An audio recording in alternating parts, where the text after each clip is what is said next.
S so ವೀಕ್ಷಕರೇ, welcome back to another video. ಇವತ್ತಿನ episode ಅಂತೂ ಸಖತ್ತಾಗಿತ್ತು. ಬಟ್ ಇವತ್ತಿನ ಎಪಿಸೋಡ್ ರಿವ್ಯೂ ಇಲ್ಲಿ ನೆಕ್ಸ್ಟ್ ವಿಡಿಯೋದಲ್ಲಿ ನೋಡ್ತಾ ಹೋಗೋಣ.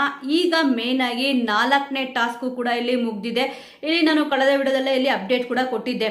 ಈಗ ರಾಶಿಕ್ ಅವರು ಗಿಲ್ಲಿ ಅವ್ರನ್ನ ಮತ್ತಿಲ್ಲಿ ಧನುಷ್ ಅವ್ರನ್ನ, ಗಿಲ್ಲಿ ಅವ್ರನ್ನ ನಾಮಿನೇಟ್ ಮಾಡ್ತಾರೆ, ಧನುಷ್ ಅವ್ರನ್ನ ಇಲ್ಲಿ ಸೇವ್ ಮಾಡ್ತಾರೆ. 4ನೇ ಟಾಸ್ಕ್ ಅಂತೂ ಸಖತ್ತಾಗಿತ್ತು. ಸಖತ್ ಎನರ್ಜೆಟಿಕ್ ಆಗಿ ಕೂಡ ಇಲ್ಲಿ ಆಡಿದ್ರು.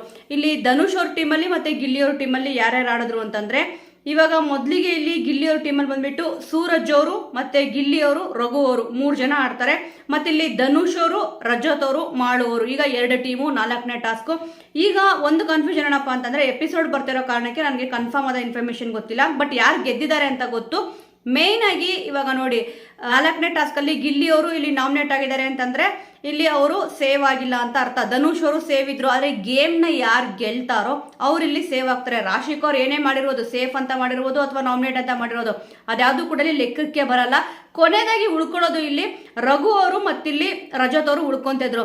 ಆದ್ರೆ ಸ್ವಲ್ಪ ಇಲ್ಲಿ ಟ್ವಿಸ್ಟ್ ಏನಪ್ಪಾ ಅಂತಂದ್ರೆ, ಹೇಗಿದ್ರು ಇಲ್ಲಿ ಗಿಲ್ಲಿ ಅವರು ಧನುಷ್ ಅವರು, ಗಿಲ್ಲಿ ಅವ್ರನ್ನ ನಾಮಿನೇಟ್ ಮಾಡಿದ್ರು, ಧನುಷ್ ಅವ್ರನ್ನ ಇಲ್ಲಿ ಸೇವ್ ಮಾಡಿದ್ರಲ್ವಾ. ಅದಕ್ಕೆ ಫೈನಲ್ ಟಾಸ್ಕ್ ಅಲ್ಲಿ ಅಂದ್ರೆ 4ನೇ ಟಾಸ್ಕ್ ಅಲ್ಲಿ ಇಬ್ಬಿಬ್ರನ್ನ ಇಲ್ಲಿ ಆಡ್ಸಿದ್ದಾರೆ. ಯಾರ್ಯಾರನ್ನ ರಾಶಿಕ್ ಅವರು ಸೇವ್ ಮಾಡಿದ್ದಾರೆ ಅಂತಂದ್ರೆ, ಇಲ್ಲಿ ಧನುಷ್ ಅವ್ರನ್ನ, ರಜತ್ ಅವ್ರನ್ನ ಸೇವ್ ಅಂತ ಅಂದ್ಬಿಟ್ಟು ತಗೊಂಡಿದ್ದಾರೆ. ಮತ್ತೆ ಇಲ್ಲಿ ಗಿಲ್ಲಿ ಅವ್ರನ್ನ, ರಘು ಅವ್ರನ್ನ ಇಬ್ಬರನ್ನು ಕೂಡ ನಾಮಿನೇಟ್ ಮಾಡಿದ್ದಾರೆ. ಕೊನೆ ಟಾಸ್ಕ್ ಅಲ್ಲಿ ನಾಮಿನೇಟ್ ಆದವರು 1 ಮತ್ತೆ ಸೇವ್ ಆದವರು 1, ಟೋಟಲ್ ಆಗಿ ಇಬ್ಬರನ್ನು ಕೂಡ ಒಟ್ಟಿಗೆ ಇಲ್ಲಿ ಆಡಿಸಿದ್ದಾರೆ 4ನೇ ಗೇಮ್ ಅಲ್ಲಿ. ಅಂದ್ರೆ ಇಲ್ಲಿ 5ನೇ ಗೇಮ್ ಇದೆಯೋ ಇಲ್ವೋ ಗೊತ್ತಿಲ್ಲ, ಯಾಕಂದ್ರೆ ಎಲ್ರದ್ದು ಕೂಡ ಇಲ್ಲಿ ಫಿನಿಶ್ ಆಯ್ತಲ್ವಾ. ಇಲ್ಲಿ ಡೈರೆಕ್ಟ್ ಆಗಿ 5ನೇ ಟಾಸ್ಕ್ ಬಂದ್ಬಿಟ್ಟು ಕ್ಯಾಪ್ಟನ್ಸಿ ರೇಸ್ ಇರುತ್ತೆ ಅಂತ ಕಾಣಿಸುತ್ತೆ. ಒಟ್ನಲ್ಲಿ ಈ ಒಂದು ಗೇಮ್ ಅಂತೂ ತುಂಬಾ ಚೆನ್ನಾಗಿತ್ತು. ಬಹಳ ಅದ್ಭುತವಾಗಿ ಇಲ್ಲಿ ಈ ಒಂದು ಗೇಮ್ ನ ಆಡ್ಸಿದ್ದಾರೆ. ತುಂಬಾ ಎಫರ್ಟ್ ಹಾಕ್ಬೇಕಿತ್ತು. ಇವಾಗ ಸ್ಮೈಲಿ ಬಾಲ್ ಅಂತ ಬರ್ತಾರ, ಆ ಬಾಲ್ ನ ತಗೊಂಡು ಇವಾಗ ನೋಡಿ ಇಲ್ಲೊಂದು ಪಿಕ್ಚರ್ ಹಾಕಿದ್ದೇನೆ, ಅದರೊಳಗಡೆ ಇಲ್ಲಿ ಎಸಿಬೇಕಿತ್ತು. ಇಲ್ಲಿ ಎಷ್ಟು ರೌಂಡ್ ಆಡ್ಸಿದ್ರು ಗೊತ್ತಿಲ್ಲ, ಬಟ್ ಆದ್ರೆ ತುಂಬಾ ಚೆನ್ನಾಗಿ ಆಡಿದ್ರು. ಗಿಲ್ಲಿಯವರಾಗಿರ್ಬೋದು, ಸ್ವಲ್ಪ ಇಬ್ರು ಬಂದ್ಬಿಟ್ಟು ಹಿಡ್ಕೊಂಡು ನಿಂತ್ಕೋಬೇಕಾಗತ್ತೆ ಹಗ್ಗನ. ಇಲ್ಲಿ ಗಿಲ್ಲಿ ಅವರು, ಸೂರಜ್ ಅವರು ಹಗ್ಗನ ಹಿಡ್ಕೊಂಡು ನಿಂತ್ಕೊಂತಾರೆ. ಕರೆಕ್ಟ್ ಆಗಿ ಹೋಲ್ಗೆ ಇಲ್ಲಿ ನಿಂತ್ಕೋಬೇಕು. ನೋಡಿ ಎಷ್ಟು ನೀಟಾಗಿ ಇಲ್ಲಿ ಮಾಡಿದ್ದಾರೆ ಅಂತಂದ್ರೆ, ಆ ಒಂದು ಬಾಲ್ ಏನಿದೆ ಆ ಬಾಲ್ ನ ಇಲ್ಲಿ ಎಸಿಬೇಕು. ರಘು ಅವರು ಇಲ್ಲಿ ಎಸ್ದಾಗ ಕರೆಕ್ಟ್ ಆಗಿ ಹೋಲ್ ಒಳಗಡೆ ಹೋಗ್ಬೇಕು ಬಾಲ್. ಯಾರು ಬೇಗ ಇಲ್ಲಿ ಎಷ್ಟು ಬಾಲ್ಗಳನ್ನ ಹಾಕೋತಾರ ಅವ್ರು ವಿನ್ನು ಅಂತ ಅಂದ್ಬಿಟ್ಟು ಇದಿರ್ಬೇಕು. ಒಟ್ನಲ್ಲಿ ಈ ಒಂದು ಗೇಮ್ ತುಂಬಾನೇ ಚೆನ್ನಾಗಿತ್ತು. ಈ ಕಡೆ ಬಂದ್ಬಿಟ್ಟು ಧನುಷ್ ಅವರು ಬಾಲ್ ನ ಇಲ್ಲಿ ಹಾಕ್ತಾ ಇರ್ತಾರೆ, ಈ ಕಡೆ ಬಂದ್ಬಿಟ್ಟು ರಜತ್ ಅವರು ಮತ್ತೆ ಇಲ್ಲಿ ಮಾಳು ಅವರು ಹಿಡ್ಕೊಂಡಿರ್ತಾರೆ. 2 ಕಡೆ ಹಿಡ್ಕೋಬೇಕಾದ್ರೆ 2 ಕಡೆ ಹಿಡ್ಕೊಂಡಿರೋದು ನೀಟಾಗಿ ಗೊತ್ತಾಗ್ತದೆ. ಈ ಒಂದು ಗೇಮ್ ಫೈನಲ್ ರಿಸಲ್ಟ್ ಸಿಕ್ಕಾಪಟ್ಟೆ ಎಲ್ರಿಗೂ ಕೂಡ ಖುಷಿ ತಂದ್ಕೊಡುತ್ತೆ ಅಂತ ಅಂದ್ಬಿಟ್ಟು ಹೇಳ್ತೀನಿ. ನೋಡಿ ಇಲ್ಲಿ ರಾಶಿಕ್ ಅವ್ರು ಏನೇ ಹೇಳ್ಬೋದು, ಸ್ವಲ್ಪ ಇಲ್ಲಿ ಏನಂತ ಅಂದ್ರೆ ಬಾ ಅಮ್ಮ ಹೋಗಮ್ಮ ಅಂತ ಅನ್ನೋ ಬದಲು ಬಾ ಇಲ್ಲಿ ಹೋಗು ಅಂತ ಇಲ್ಲಿ ಇವರು ಗಿಲ್ಲಿ ಅವರು ಎಲ್ರಿಗೂ ಕೂಡ ಹಾಗೆ ಮಾತಾಡಿಸ್ತಾರೆ. ಏನಮ್ಮ ಬಾರಮ್ಮ ಅಂತ ಯಾರಿಗೂ ಕೂಡ ಅವ್ರು ಮಾತಾಡ್ಸಲ್ಲ. ಬಾಸ್ ಬಂದು ಬಾ ಕಳ್ಳೆ ಪುಟ್ಟಿ ಅಂತ ಅಂದ್ಬಿಟ್ಟು ಇಲ್ಲಿ ಮಾತಾಡಿಸ್ತಾರೆ. ಅಶ್ವಿನಿಯವರು ಕೂಡ ಬನ್ನಿ ಅಶ್ವಿನಿ ಮೇಡಮ್ ಅಂತ ಇಲ್ಲಿ ಮಾತಾಡಿಸ್ತಾರೆ. ಒಬ್ಬೊಬ್ಬರಿಗೆ ಒಂದೊಂದು ರೀತಿ ಇಲ್ಲಿ ಕರೆದು ಅಭ್ಯಾಸ ಆಗ್ಬಿಡಿದೆ.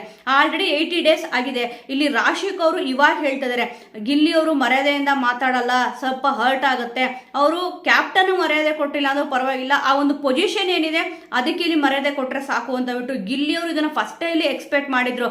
ಖಂಡಿತವಾಗ್ಲೂ ಇಲ್ಲಿ ನಾಮಿನೇಟ್ ನೀನು ನನ್ನೇ ಮಾಡ್ತೀಯ ಅಂತ ಅಂದ್ಬಿಟ್ಟು ರಾಶಿಕ್ ಅವ್ರು ಕೂಡ ಇಲ್ಲಿ ಕರೆಕ್ಟ್ ಆಗಿ ಅದನ್ನೇ ಮಾಡಿದ್ರು. ಅಂದ್ರೆ ಗಿಲ್ಲಿ ಅವ್ರಿಗೆ ಗೊತ್ತು ಅವ್ರು ಯಾರನ್ನ ಸೇವ್ ಮಾಡ್ತಾರೆ, ಯಾರನ್ನ ಇಲ್ಲಿ ನಾಮಿನೇಟ್ ಮಾಡ್ತಾರೆ ಅಂತ ಅಂದ್ಬಿಟ್ಟು. ಬಟ್ ಆದ್ರೆ ಇವರಿಬ್ಬರು ಸಹಾಯಕ್ಕೆ ಸೂರಜ್ ಅವ್ರನ್ನ ಕೊಟ್ಟಿದ್ದು ಸಖತ್ ಎಕ್ಸಲೆಂಟ್ ಅಂತಾನೆ ಹೇಳ್ಬೇಕು. ಏನಕ್ಕೆ ಅಂದ್ರೆ 3 ಜನ ಅಂತ ಹೇಳಿದಾಗ ಇಲ್ಲಿ ಧ್ರುವಂತ್ ಅವರು ಮತ್ತೆ ಇಲ್ಲಿ ರಕ್ಷಿತ್ ಅವರು, ನೋಡಿ ಈ ಒಂದು ಡಿಸಿಷನ್ ತಗೋಬೇಕಾದ್ರೆ ನೀವು ಆಲ್ಮೋಸ್ಟ್ ಅಬ್ಸರ್ವ್ ಮಾಡ್ತಾ ಬನ್ನಿ, ಕೆಲವೊಬ್ಬರದು ಒಂದು ಮುಖವಾಡ ಹಾಕೊಂಡು ಬದುಕ್ತಾ ಇದಾರೆ ಅಂತ ಅಂದ್ಬಿಟ್ಟು ಕೆಲವೊಬ್ರು ಅನಿಸಿಕೆ ಇದೆ. ಅಂದ್ರೆ ರಕ್ಷಿತ್ ಅವ್ರ ಬಗ್ಗೆ ಒಬ್ಬೊಬ್ಬರಿಗೆ ಒಂದೊಂದು ಒಪಿನಿಯನ್ ಇದೆ. ಇಲ್ಲಿ ಮೊದಲನೇ ಟಾಸ್ಕ್ ಇಂದ ಕೂಡ ಅಬ್ಸರ್ವ್ ಮಾಡ್ಕೊಂಡು ಬಂದ್ರೆ, ಮೊದಲನೇ ಟಾಸ್ಕ್, 2ನೇ ಟಾಸ್ಕ್, 3ನೇ ಟಾಸ್ಕ್, 4ನೇ ಟಾಸ್ಕ್, ಇಲ್ಲಿ ಇವರಿಬ್ಬರಿಗೆ ಯಾರ್ಯಾರು ಯಾವ್ಯಾವ ತಂಡದಲ್ಲಿ ಆಡ್ಬೇಕು ಅಂತ ಅಂದ್ಬಿಟ್ಟು ಬಿಗ್ ಬಾಸ್ ಕೇಳಿದ್ದು. ಇದು ಎಲ್ಲರಿಗೂ ಕೂಡ ಗೊತ್ತು ವೀಕ್ಷಕರಿಗೆ. ಆದ್ರೆ ಇಲ್ಲಿ ರಕ್ಷಿತ್ ಅವ್ರು ಏನ್ ಹೇಳ್ತಾರೆ ಅಂತಂದ್ರೆ, ತುಂಬಾ ಒಳ್ಳೆಯವರಾಗಕ್ಕೆ ಹೋಗ್ಬಾರ್ದು ಅಂತ ಇಲ್ಲಿ ಹೇಳ್ತಾರೆ. ಅಷ್ಟೊಂದು ಒಳ್ಳೆಯವರಾಗಬೇಕು ಅಂತಂದ್ರೆ ಇಲ್ಲಿ ನಾವು ಬಿಗ್ ಬಾಸ್ ಮನೆಗೆ ಯಾಕೆ ಬರಬೇಕು, ಮನೆಯಲ್ಲೇ ಇದ್ರೆ ಆಗತ್ತೆ ಅಂತ ಅಂದ್ರೆ ಒಂದು ಟೀಮ್ ನ ಸ್ಟ್ರಾಂಗ್ ಮಾಡಬೇಕು, ಒಂದು ಟೀಮ್ ನಲ್ಲಿ ವೀಕ್ ಆಗಿ ಸೆಲೆಕ್ಟ್ ಮಾಡಬೇಕು ಅಂತ ಅಂದ್ಬಿಟ್ಟು ಅವ್ರಿಗೆ ಇಷ್ಟ ಆಗಿರೋರು ಅಲ್ಲಿದ್ರೆ ಆ ಟೀಮು ಇಲ್ಲಿ ಬಲಿಷ್ಠವಾಗಿ ಇರ್ಬೇಕಂತೆ. ಅಂದ್ರೆ ಯಾರ್ಯಾರು ತುಂಬಾ ಚೆನ್ನಾಗಿ ಅವ್ರ ಪ್ರಕಾರ ಆಡ್ತಾರೋ ಅವರೆಲ್ಲ ಕೂಡ ಒಂದು ಟೀಮಲ್ಲಿ ಇರಬೇಕು.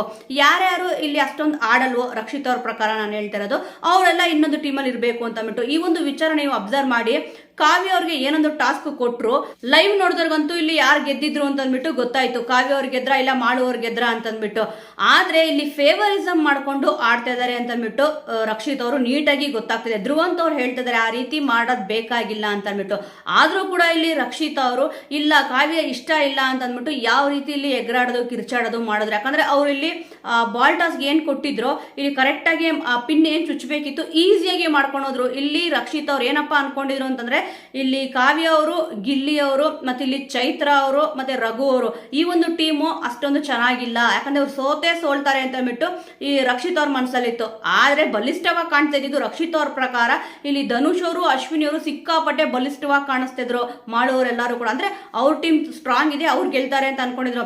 ಕೆಲವೊಂದ್ಸತಿ ನಾವು ಇಲ್ಲಿ ಇನ್ನೊಬ್ಬರಿಗೆ ಕೇಡೇನ ಬಯಸಕ್ ಹೋದ್ರೆ ಅದು 100% ಉಲ್ಟಾ ಹೊಡೆಯುತ್ತಲ್ವ, ಅದೇ ರೀತಿ ಇಲ್ಲಿ ಉಲ್ಟಾ ಹೊಡೆದಿದ್ದು. ಕಾವ್ಯ ಅವರು ಕ್ಯಾಪ್ಟನ್ಸಿ ರೇಸ್ಗೆ ಹೋಗ್ತಾರೆ. ಅವ್ರ ಮೈಂಡ್ ಅಲ್ಲಿ ಇದ್ದಿದೆ ಒಂದು, ರಕ್ಷಿತ್ ಅವರು ಇಲ್ಲಿ ಸೋಲ್ಬೇಕು ಕಾವ್ಯ ಅವರು ಅಂತ ಅಂದ್ಬಿಟ್ಟು ಅವ್ರ ಮೈಂಡ್ ಅಲ್ಲಿ ಇತ್ತು. ಯಾಕಂದ್ರೆ ಎದ್ ನಿಂತ್ಕೊಂಡು ಯಾವ ರೀತಿ ಅವ್ರಿಗೆ ಫೀಲ್ ಆಗ್ತಿತ್ತು ಅಂತಂದ್ರೆ ಇವ್ರು ಗೆಲ್ತಿರ್ಬೇಕಾದ್ರೆ ಯಾಕಾರು ಅವ್ರನ್ನ ಕೊಟ್ಬಿಟ್ನೋ ಇಲ್ಲಿ ನಾನು ರಘು ಅವ್ರನ್ನ ಅಂತ ಇಲ್ಲಿ ಅನಿಸ್ತಿತ್ತು. ಇಲ್ಲಿ ವೀಕು ಸ್ಟ್ರಾಂಗು ಅಂತ ನೋಡಬಾರ್ದು. ಇಲ್ಲಿ ಬಿಗ್ ಬಾಸ್ ಏನ್ ಹೇಳಿದಾರೋ ಫೇವರಿಸಮ್ ಮಾಡದೆ ಇಲ್ಲಿ ನಿಜವಾಗ್ಲೂ ಕೂಡ ಟೀಮ್ನ ಮಾಡಬೇಕಿತ್ತು. ಅವ್ರ ಪ್ರಕಾರ ಕಾವ್ಯ ಅವರು ಗೇಮ್ ಅಂತ ಬಂದ್ರೆ 0, ನನ್ನ 1% ಕೂಡ ಕಾಂಪಿಟೇಟರ್ ಅಲ್ಲ ಅಂತ ಇಲ್ಲಿ ಹೇಳಿದ್ರು. ಇವಾಗ ನೋಡಿ ಅವರೇ ಟೀಮ್ ಮಾಡಿ ಕಳ್ಸಿದ್ರು. ಇಲ್ಲಿ ಗಿಲ್ಲಿ ಅವ್ರನ್ನ ಕೂಡ ಅವರೇ ಇಲ್ಲಿ ಹಾಕಿದ್ರು. ಹೌದು, ಡಿಸ್ಕಷನ್ ಮಾಡ್ಬೇಕಾದ್ರೆ ಇಬ್ರು ಕೂಡ ಮಾಡಿದ್ರು, ಧ್ರುವಂತ್ ಅವರು ಮಾಡಿದ್ರು, ಇಲ್ಲಿ ರಕ್ಷಿತ್ ಅವರು ಮಾಡಿದ್ರು. ಆದ್ರೆ ಫುಲ್ಲು ಟೀಮ್ ರೆಡಿ ಮಾಡಿಬಿಟ್ಟು ಹೇಳ್ಬೇಕಾದ್ರೆ ಇವ್ರು ಅಷ್ಟೊಂದು ಆಡಲ್ಲ, ಮಾಡುವರ ಟೀಮು ಸ್ಟ್ರಾಂಗ್ ಆಗಿರ್ಬೇಕು ಅಂತ ಅಂದ್ಬಿಟ್ಟು ಧ್ರುವಂತ್ ಅವ್ರ ಹತ್ರ ವಾದ ಮಾಡ್ತಾರೆ. ಕೊನೆಗೆ ಎಂಡಿಂಗ್ ರಿಸಲ್ಟ್ ಏನ್ ಬಂತು, ಇಲ್ಲಿ ರಕ್ಷಿತ್ ಅವ್ರು ಅನ್ಕೊಂಡಿದ್ದೆ ಎಲ್ಲ ಆಗ್ಬೇಕು ಅಂತ ಕೂಡ ಇಲ್ಲಿ ಏನೂ ಇಲ್ಲ. ಹೌದು, ಕೆಲವೊಂದ್ಸತಿ ಇವ್ರು ಹೇಳ್ದಂಗೆ ಇಲ್ಲಿ ಆಗಿದೆ. ಆದ್ರೆ ಇವರೊಂದು ವ್ಯಕ್ತಿತ್ವ ಇದರಲ್ಲಿ ಎಷ್ಟು ಸರಿ ಎಷ್ಟು ತಪ್ಪು ಅಂತ ಅಂದ್ಬಿಟ್ಟು ಯಾರ್ಯಾರಿಗೆ ಏನೇನು ಅನಿಸ್ತು ವೀಕ್ಷಕರೇ. ನಿಜವಾಗ್ಲೂ ಕೂಡ ಫೇವರಿಸಮ್ ಮಾಡ್ಬಿಟ್ಟು ಆಡ್ಲೇಬೇಕು ಅಂತ ಅಂದ್ಬಿಟ್ಟು ಅವ್ರ ಬಾಯಲ್ಲೇ ಇಲ್ಲಿ ಬಂತು. ಅಷ್ಟೊಂದು ಒಳ್ಳೆಯವರಾಗಿರ್ಬಾರ್ದು, ಒಂದು ಟೀಮ್ ಸ್ಟ್ರಾಂಗ್ ಇರಬೇಕು, ಒಂದು ಟೀಮ್ ವೀಕ್ ಆಗಿರ್ಬೇಕು ಅಂತ ಇಲ್ಲಿ ಹೇಳ್ತಾರೆ. ಅಂದ್ರೆ ಮನೆಗೆ ಕಳಿಸ್ಬಿಡ್ಬೇಕು ಅಂತ ಅಂದ್ಬಿಟ್ಟು ಇವ್ರ ಪ್ರಕಾರ ಇಲ್ಲಿ ಕಾವ್ಯ ಅವರು, ಗಿಲ್ಲಿ ಅವರು ಬೇಗ ಮನೆಗೆ ಹೋಗ್ಬೇಕು ಅನ್ನೋ ಅರ್ಥದಲ್ಲಿ ಇಲ್ಲಿ ರಕ್ಷಿತ್ ಅವರು ಹೇಳಿದ್ರು. ಆದ್ರೆ ಇವಾಗ ಲಾಸ್ಟ್ ಟಾಸ್ಕ್ ಅಂದ್ರೆ 4ನೇ ಟಾಸ್ಕ್ ಏನ್ ಆಡಿದ್ರು, ಇಲ್ಲಿ ರಾಶಿಕ್ ಅವ್ರು ಬಂದ್ಬಿಟ್ಟು ಗಿಲ್ಲಿ ಅವ್ರನ್ನ ನಾಮಿನೇಟ್ ಮಾಡ್ತಾರೆ. ಅವ್ರಿಗೂ ಕೂಡ ಮನಸ್ಸಲ್ಲಿ ಅದೇ ಇದ್ದು, ಗಿಲ್ಲಿ ಅವರು ಸೋಲ್ತಾರೆ ಧನುಷ್ ಅವ್ರ ಎದುರುಗಡೆ ಅಂತ ಅಂದ್ಬಿಟ್ಟು. ಅದಕ್ಕೆ ಕೊನೆಯದಾಗಿ ಇಲ್ಲಿ ಇವರಿಬ್ರಿಗೂ ಕೂಡ ಇಲ್ಲಿ ಪೈಪೋಟಿನ ಬಿಡೋದು.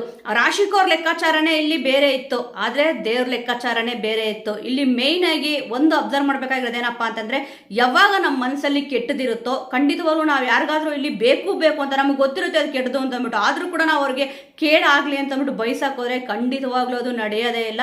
ಇಲ್ಲಿ ರಾಶಿಕ್ ಅವ್ರು ಅನ್ಕೊಂಡಿದ್ದೇ ಬೇರೆ, ಎಂಡಿಂಗ್ ರಿಸಲ್ಟ್ ಬಂದಿದ್ದೇ ಬೇರೆ. ಮತ್ತಿಲ್ಲಿ ಇವರು ರಕ್ಷಿತ್ ಅವರು ಅನ್ಕೊಂಡಿದ್ ಬೇರೆ, ಅಲ್ಲೂ ಕೂಡ ಎಂಡಿಂಗ್ ರಿಸಲ್ಟ್ ಬಂದಿದ್ದೇ ಬೇರೆ. ರಕ್ಷಿತ್ ಅವರು ಕಾವ್ಯ ಸೋಲ್ಲೇಬೇಕು ಅಂತ ಅನ್ಕೊಂಡ್ರು, ಆದ್ರೂ ಕೂಡ ಇಲ್ಲಿ ಸೋಲಿಲ್ಲ. ರಾಶಿಕ್ ಅವ್ರು ಕೂಡ ಗಿಲ್ಲಿ ಸೋಲ್ಲೇಬೇಕು ಅಂತ ಅಂದ್ಬಿಟ್ಟು ಇಲ್ದೇ ಇರೋ ಕಾರಣಗಳನ್ನ ಕೊಟ್ಬಿಟ್ಟು ಇಲ್ಲಿ ನಾಮಿನೇಟ್ ಮಾಡಿದ್ರು. ಆದ್ರೆ ಎಂಡಿಂಗ್ ಅಲ್ಲಿ ಇಲ್ಲಿ ಗಿಲ್ಲಿ ಅವರು ಗೆದ್ದಿದ್ದಾರೆ, ಗೆದ್ದು ತೋರಿಸಿದ್ದಾರೆ. ಆಲ್ಮೋಸ್ಟ್ ಈ ಒಂದು ವಿಡಿಯೋ ಕೂಡ ನೀವು ಅಬ್ಸರ್ವ್ ಮಾಡಿ. 2 ಗೇಮ್ ಮಾಡಿದಾನೆ, ಆದ್ರೆ ಕ್ರೂಷಿಯಲ್ ಗೇಮ್ಗಳು 2 ನೋಡಿದ್ರಲ್ಲ, ಇದ್ರಲ್ಲೇ ಗೊತ್ತಾಗುತ್ತೆ. ಇಲ್ಲಿ ಗಿಲ್ಲಿ ಅವ್ರು ಹೇಳಿದ್ರು ಟೋಟಲ್ ಆಗಿ 2 ಟಾಸ್ಕು ಇಲ್ಲಿ ಕ್ರೂಷಿಯಲ್ ಟೈಮಲ್ಲೇ ನಾನು ಗೆದ್ದಿದ್ದೀನಿ ಅಂತ ಇಲ್ಲಿ ಹೇಳಿದ್ರು. ಹೌದು, ಇದು ಗಿಲ್ಲಿ ನಟ ಅವ್ರನ್ನ ಯಾರ್ಯಾರು ಇಷ್ಟಪಡ್ತಾ ಇದ್ರೆ ಅವ್ರೆಲ್ರಿಗೂ ಕೂಡ ತುಂಬಾನೇ ಖುಷಿಯಾಗಿರುತ್ತೆ. ಅಂದ್ರೆ ಇವಾಗ ರಾಶಿಕ್ ಅವ್ರು ನಾಮಿನೇಟ್ ಮಾಡಿದ್ರು, ಈಗ ರಾಶಿಕ್ ಅವರು ನಾಮಿನೇಟ್ ಮಾಡಿದ್ರು ಕೂಡ ಅದರಿಂದ ಏನು ಕೂಡ ಪ್ರಭಾವ ಬೀರಲ್ಲ. ಇಲ್ಲಿ ರಘು ಅವರು ಮತ್ತಿಲ್ಲಿ ಗಿಲ್ಲಿ ಅವರು ಇಬ್ರು ಕೂಡ ಸೇವ್ ಆಗಿದ್ದಾರೆ. ಮತ್ತಿಲ್ಲಿ ಧನುಷ್ ಅವರು ಮತ್ತಿಲ್ಲಿ ರಜತ್ ಅವರು ಇಬ್ರು ಕೂಡ ನಾಮಿನೇಟ್ ಆಗಿದ್ದಾರೆ. ಸೊ ವೀಕ್ಷಕರೇ, ಸದ್ಯ ನಾವೇನೇ ಅನ್ಕೊಂಡ್ರು ಕೂಡ ಇನ್ನೊಬ್ರಿಗೆ ಕೆಟ್ಟದಾಗ್ಲಿ ಅಂತ ಅನ್ಕೊಂಡಾಗ ಖಂಡಿತ ಇಲ್ಲಿ ಕೆಟ್ಟದಾಗಲ್ಲ ಅಂತ ಅಂದ್ಬಿಟ್ಟು ನನ್ನ ಒಂದು ಒಪಿನಿಯನ್. ನಮಗೆ ಗೊತ್ತಿಲ್ಲದೆ ಅವ್ರಿಗೆ ಕೆಟ್ಟದಾಗ್ತಿದೆ ಅಂತ ಅನ್ಕೊಳ್ಳಿ, ಅಂದ್ರೆ ನಮಗೆ ಗೊತ್ತಿರಲ್ಲ, ಇಂಟೆನ್ಷನ್ ಅವ್ರಿಗೆ ತಪ್ಪು ಮಾಡಲೇಬೇಕು ಅಂದ್ರೆ ಅವ್ರಿಗೆ ಏನಾದ್ರೂ ಇಲ್ಲಿ ಕೆಡಕಾಗಬೇಕು ಅಂತ ಬಯಸಿದ್ರೆ ಅದು ಆಗಲ್ಲ ಅಂತ ಅಂದ್ಬಿಟ್ಟು ನನ್ನ ಒಂದು ಒಪಿನಿಯನ್. ನಾವೇನೇ ಲೆಕ್ಕಾಚಾರ ಹಾಕಿದ್ರು ಕೂಡ ಇಲ್ಲಿ ಮೇಲ್ಗಡೆ ಅಂತ ಒಬ್ಬ ಇದ್ದೇ ಇರ್ತಾನೆ, ಆ ಒಂದು ಲೆಕ್ಕಾಚಾರ ಬೇರೆ ಇದ್ದೇ ಇರುತ್ತೆ. ಸೊ ವೀಕ್ಷಕರೇ, ಸದ್ಯ ಈ ಒಂದು ವಿಚಾರದ ಬಗ್ಗೆ ನಿಮ್ಗೆ ಏನನ್ಸುತ್ತೆ, ಇಲ್ಲಿ ಗಿಲ್ಲಿ ಅವರು ಗೆದ್ದಿರೋದ್ರ ಬಗ್ಗೆ ನಿಮ್ಗೆ ಎಷ್ಟು ಖುಷಿ ಇದೆ ಅನ್ನೋದನ್ನ ಮಿಸ್ ಮಾಡದೆ ಕಮೆಂಟ್ ಮೂಲಕ ತಿಳಿಸಿ. ಮುಂದಿನ ವಿಡಿಯೋದೊಂದಿಗೆ ಮತ್ತೆ ಸಿಗೋಣ.